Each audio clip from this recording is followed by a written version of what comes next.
వార్తల వివరాలు చూస్తే రాష్ట్రంలోని తోతాపురి మామిడి రైతులు ఎదుర్కొంటున్న తీవ్ర సంక్షోభాన్ని అధిగమించేందుకు చొరవ తీసుకోవాలని కేంద్ర ప్రభుత్వాన్ని ముఖ్యమంత్రి చంద్రబాబు నాయుడు కోరారు. ఈ మేరకు కేంద్ర వ్యవసాయ, రైతు సంక్షేమ శాఖ మంత్రి శివరాజ్ సింగ్ చౌహాన్ కు సీఎం లేఖ రాశారు. ఈ ఏడాది జూన్ నుంచి ఆగస్టు వరకు జరిగే ఈ కొనుగోళ్లకు కేంద్ర ప్రభుత్వం మార్కెట్ ఇంటర్వెన్షన్ స్కీమ్ను అమలు చేసేలా చూడాలని కేంద్ర మంత్రికి రాసిన లేఖలో ముఖ్యమంత్రి కోరారు.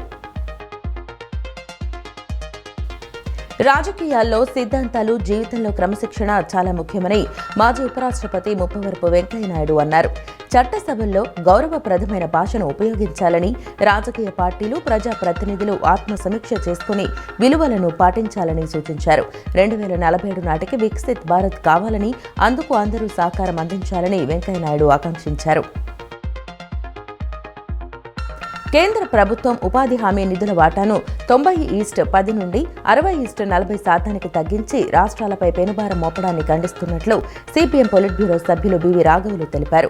అయోధ్య రామాలయ విరాళాల అక్రమాలపై జరుగుతున్న ప్రస్తుత విచారణ కంటితుడుపు చర్యనని ప్రధాని మోడీ దీనిపై స్పందించి సిట్టింగ్ జడ్జి లేదా కోర్టు పర్యవేక్షణలో జ్యుడిషియల్ విచారణ జరిపించాలని డిమాండ్ చేశారు. కార్మిక, రైతు సంఘాల డిమాండ్లకు మద్దతుగా కేంద్ర ప్రభుత్వం తప్పుడు విధానాలను ఎండగట్టేందుకు ఆగస్టు 10న జరగబోయే దేశవ్యాప్త ఆందోళనకు మద్దతిస్తున్నట్లు ఆయన ప్రకటించారు. 5 ఏళ్ల పాటు రాజధాని అమరావతిని నిర్వీర్యం చేసిన వైసీపీ నేతలు ఇప్పుడు ప్రజలను రెచ్చగొట్టే ప్రయత్నం చేస్తున్నారని రాష్ట్ర రోడ్డు రవాణా శాఖ మంత్రి మండిపల్లి రాంప్రసాద్ రెడ్డి మండిపడ్డారు.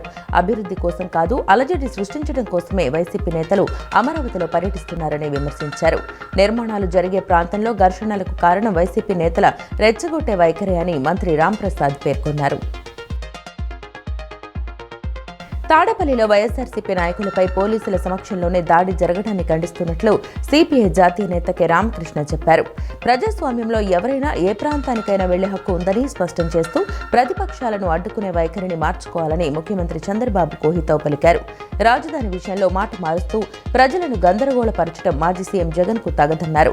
అసెంబ్లీ, పార్లమెంట్లో ఆమోదించిన అమరావతి రాజధాని అభివృద్ధికి జగన్ సహకరించాలని, అక్కడ పొరపాట్లు జరిగితే ప్రతిపక్షంగా ప్రశ్నించాలని సూచించారు.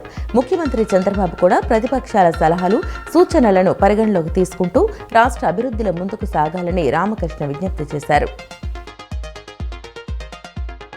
రాష్ట్ర వ్యాప్తంగా జూన్ నెలలో 62,19,648 మంది పింఛనుదారులకు ఎన్టీఆర్ భరోసా పెన్షన్లు పంపిణీ చేసేందుకు రాష్ట్ర ప్రభుత్వం 2,711.79 కోట్లను విడుదల చేసినట్టు రాష్ట్ర సూక్ష్మ, చిన్న, మధ్య తరహా పరిశ్రమలు, గ్రామీణ పేదరిక నిర్మూలన, ప్రవాసాంధ్రుల సాధికారత సంబంధాల శాఖ మంత్రి కొండపల్లి శ్రీనివాస్ తెలిపారు. జూలై 1వ తేదీ ఉదయం నుంచే రాష్ట్ర వ్యాప్తంగా ఈ పెన్షన్లు పంపిణీ చేస్తామని తెలిపారు. కొత్తగా మంజూరైన 7,792 మంది వితంతు లబ్ధిదారులకు జూలై 1న పెన్షన్లు అందించేందుకు ప్రభుత్వం 3.12 కోట్ల రూపాయలు విడుదల చేసినట్టు కూడా మంత్రి తెలిపారు. వెలమ సామాజిక వర్గానికి ఎప్పుడూ అండగా ఉంటామని, వెలమ భవన శంకుస్థాపన నుండి అన్ని రకాలుగా తాము సహకరించామని ఎమ్మెల్యే బోండా ఉమామహేశ్వరరావు తెలిపారు.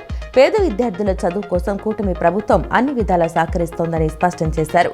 విద్యార్థులంతా బాగా చదువుకొని ఉపాధ్యాయులు, ఎస్ఐలు, కలెక్టర్లు కావాలనే తమ తల్లిదండ్రుల కలలను నిజం చేయాలని ఆయన పిలుపునిచ్చారు. రాజధాని అమరావతి పరిధిలో పర్యటించిన వైఎస్ఆర్సీపీ ముఖ్య నాయకులు, ఎమ్మెల్సీల వాహనాలతో పాటు బందోబస్తులోని పోలీసులపై టీడీపీ శ్రేణులు జరిపిన దాడిని మాజీ మంత్రి, పశ్చిమ నియోజకవర్గ వైసీపీ ఇన్ఛార్జ్ వెల్లంపల్లి శ్రీనివాసరావు తీవ్రంగా ఖండించారు. వైఎస్ జగన్మోహన్ రెడ్డి ఆదేశాల మేరకు బలవంతపు భూ సమీకరణతో నష్టపోతున్న రైతుల ఇబ్బందులు తెలుసుకునేందుకు వెళ్లిన తమ పార్టీ నేతలపై రాళ్లు రువ్వుతూ దాడులు చేస్తుంటే పోలీసులు ప్రేక్షక పాత్ర పోషించడం రాష్ట్రంలో నడుస్తున్న రెడ్ బుక్ రాజ్యాంగానికి నిదర్శనమని ఆరోపించారు. 3 పంటలు పండే భూములను నాశనం చేస్తూ భూములు ఇవ్వని రైతులను వివిధ రకాలుగా వేధిస్తూ కూటమి ప్రభుత్వం అరాచకాలకు పాల్పడుతోందని మండిపడ్డారు. అమరావతి నిర్మాణాల పేరుతో కూటమి ప్రభుత్వం భారీ అవినీతికి తెరలేపిందని వెల్లంపల్లి విమర్శించారు. కేవలం 4,000 రూపాయలు ఉండాల్సిన నిర్మాణ వ్యయాన్ని 20,000గా చూపిస్తూ అద్దాల కోసమే 2,450 కోట్లు కేటాయించారని ఆరోపించారు. ఎన్యుమరేషన్ ఫారాలను త్వరితగతిన అర్హులైన ఓటర్లకు అందజేయడంతో పాటు ప్రజలు నింపిన ఫారాలను వీలైనంత త్వరగా సేకరించాలని అధికారులను నగరపాలక సంస్థ కమిషనర్ ధ్యాన్ చంద్ర ఆదేశించారు. 3 అసెంబ్లీ నియోజకవర్గాల్లో ఎన్యుమరేషన్ ఫారాల పంపిణీ గణనీయంగా పురోగమించిందని కమిషనర్ తెలిపారు. రాష్ట్రంలోని కూటమి ప్రభుత్వంపై ఆంధ్రప్రదేశ్ జాతీయ బీసీ సంక్షేమ సంఘం స్టేట్ ప్రెసిడెంట్ బోను దుర్గా నరేష్ తీవ్ర స్థాయిలో విమర్శలు గుప్పించారు. ప్రస్తుత కూటమి ప్రభుత్వం విద్య, ఆరోగ్య సంరక్షణ, ఉపాధికి సంబంధించి ఎన్నికల సమయంలో ఇచ్చిన ముఖ్యమైన హామీలను నెరవేర్చడంలో విఫలమైందన్నారు. రాష్ట్రాన్ని అభివృద్ధి చేయకపోగా అభివృద్ధిపై ప్రశ్నించే వారిపై కూటమి ప్రభుత్వం అక్రమ కేసులు పెట్టి ఇబ్బంది పెట్టడం సరికాదని తూర్పారబట్టారు. గ్రామ పంచాయతీల్లో డీజిల్ బిల్లుల కోసం కేటాయించిన ప్రత్యేక మాడ్యూల్ నుండి ఇతర అభివృద్ధి పనులకు చెల్లించిన నిధుల వినియోగంపై పంచాయతీ అభివృద్ధి అధికారులు సంఘం రాష్ట్ర అధ్యక్షుడు వైవీడి ప్రసాద్ స్పష్టత ఇచ్చారు. నిధుల దుర్వినియోగం లేదా అవినీతి ఉద్దేశంతో ఈ పని చేయలేదని, తీవ్రమైన ఆర్థిక ఇబ్బందులను తట్టుకోలేక పంచాయతీ కార్యదర్శులు ఆయా నిధులను ఇతర అత్యవసర పనులకు వాడుకున్నారని ఆయన స్పష్టం చేశారు. పామర్రు-మొవ్వ ప్రధాన రహదారిపై నాగపట్నం రొయ్యల ఫ్యాక్టరీ నుంచి మొవ్వ కోర్టు వరకు 2.50 కోట్ల రూపాయల వ్యయంతో జరుగుతున్న కొత్త రోడ్డు నిర్మాణాన్ని 80 లక్షల రూపాయల మరమ్మతు పనులను ఎమ్మెల్యే వర్లకుమార్ రాజా పరిశీలించారు. పశ్చిమ ఆసియా యుద్ధ పరిస్థితుల వల్ల తారు సరఫరా తగ్గడంతో పనులు ఆలస్యమయ్యాయని, ప్రస్తుతం తారు అందుబాటులోకి రావడంతో యుద్ధ ప్రాతిపదికన పనులు ప్రారంభించామని ఎమ్మెల్యే తెలిపారు.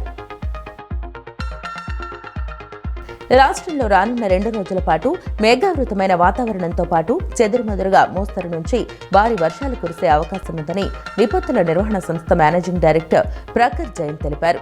ఉరుములు, ఈదురు గాలులతో వర్షం పడే సమయంలో ప్రజలు చెట్ల కింద గాని, భారీ హోర్డింగ్స్ వద్ద గాని నిలబడకూడదని విపత్తుల నిర్వహణ సంస్థ హెచ్చరించింది. వర్షపు గాలుల వల్ల ఎక్కడైనా విద్యుత్ వైర్లు తెగిపడి ఉంటే వాటికి వీలైనంత దూరంగా ఉండాలని సూచించింది.